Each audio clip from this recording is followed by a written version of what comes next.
नमस्कार। आज हम लेखाकर्म में अध्याय 2 साझेदारी लेखांकन में साझेदारी सल्लेख के बारे में पढ़ेंगे। इसके पश्चात साझेदारी सल्लेख की प्रमुख बातें भी देखेंगे। सर्वप्रथम साझेदारी सल्लेख क्या होता है। जैसा कि हम देखते हैं, साझेदारी व्यवसाय शुरू करते समय आपस में सभी साझेदारों में बहुत मधुरता होती है। ऐसा नहीं लगता कि कभी कोई इनमें लड़ाई झगड़ा हुआ हो या कोई मतभेद हुए हो, पर ऐसा नहीं होता। व्यवहारिक जीवन में ऐसा होना संभव नहीं है। एक समय के बाद साझेदारों में आपस में मतभेद होना शुरू हो जाते हैं। अतः भविष्य में होने वाले मतभेदों को समाप्त करने के लिए साझेदार पूर्व से ही कुछ शर्तें तय कर लेते हैं, और वो जरूरी भी है। अगर पहले से ही हम कुछ अनुबंध कर लें, कुछ शर्तें तय कर लें, तो विवाद नहीं होता। इन शर्तों को ही साझेदारी सल्लेख, साझेदारी अनुबंध कहते हैं। साझेदारी सल्लेख लिखित होता है। लिखित सल्लेख के लाभों को देखते हुए कई बातें हम इसमें जोड़ देते हैं, क्योंकि अगर आपस में लिखित सल्लेख रहेगा या लिखित अनुबंध रहेगा तो भविष्य में किसी तरह की कोई मतभेद या कोई परेशानी उत्पन्न नहीं होगी। साझेदारी सल्लेख वह प्रपत्र है जो साझेदारों के उद्देश्यों को घोषित करता है, साझेदारी की सीमाएं निर्धारित करता है, साझेदारों के मार्गदर्शन के रूप में कार्य करता है, साझेदारों को सफलता के पथ पर अग्रसर करता है। आपस में अगर उनके बीच में अनुबंध है, सल्लेख है, तो वो कई बातों को पहले से ही तय कर लेते हैं, जिसी के अनुरूप उनको अपनी साझेदारी आगे बढ़ानी पड़ती है। अब हम इसके प्रमुख बातों को देखते हैं। साझेदारी सल्लेख में कई ऐसी बातें हैं जो साझेदारों के बीच में तय की जाती है।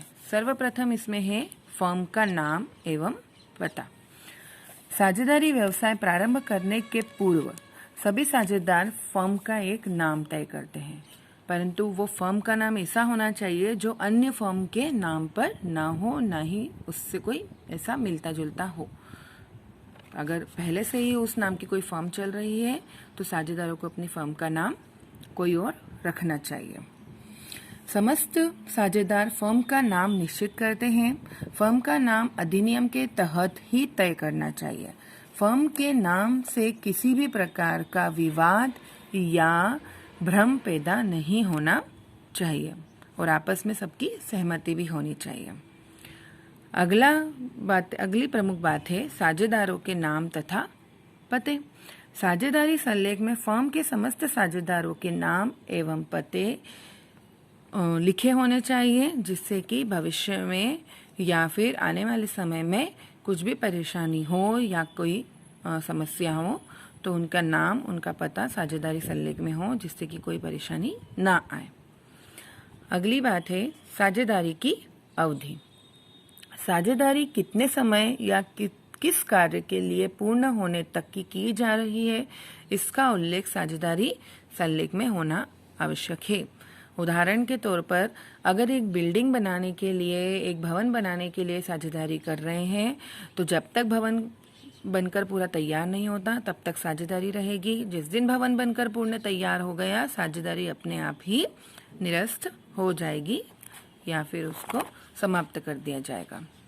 अगली बात है व्यवसाय का क्षेत्र।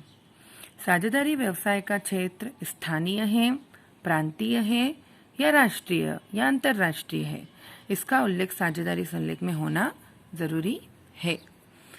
अगर आपस में साझेदारों ने जो व्यवसाय किया है वो क्षेत्रीय है, तो क्षेत्रीय मतलब कि सीमित एक सिटी के अंदर अंदर है, एक शहर के अंदर अंदर है, तो उनका व्यवसाय उस स्तर पर रहेगा। पर अगर प्रांतीय है या राष्ट्रीय है, दो स्टेट के बीच में या पूरे देश में फैला हुआ है, या अंतर्राष्ट्रीय है, दूसरे देश में भी उसका व्यवसाय फैला हुआ है, उस कंडीशन में ये इसमें अनुबंध में लिखित में रहना चाहिए कि उनका व्यवसाय किस क्षेत्र तक फैला हुआ है। अगला है लाभ विभाजन का अनुपात। ये बहुत ज़रूरी है क्योंकि साझेदारों के मध्य आपस में फर्म द्वारा अर्जित लाभ व विभाजन किस अनुपात में होगा? लाभ एवं हानि दोनों का ही अनुपात उसमें लिखित में होना चाहिए, जिससे कि भविष्य में कम या ज़्यादा लाभ या हानि होने पर आपस में उनमें किसी तरह का विवाद उत्पन्न न हो। धन्यवाद।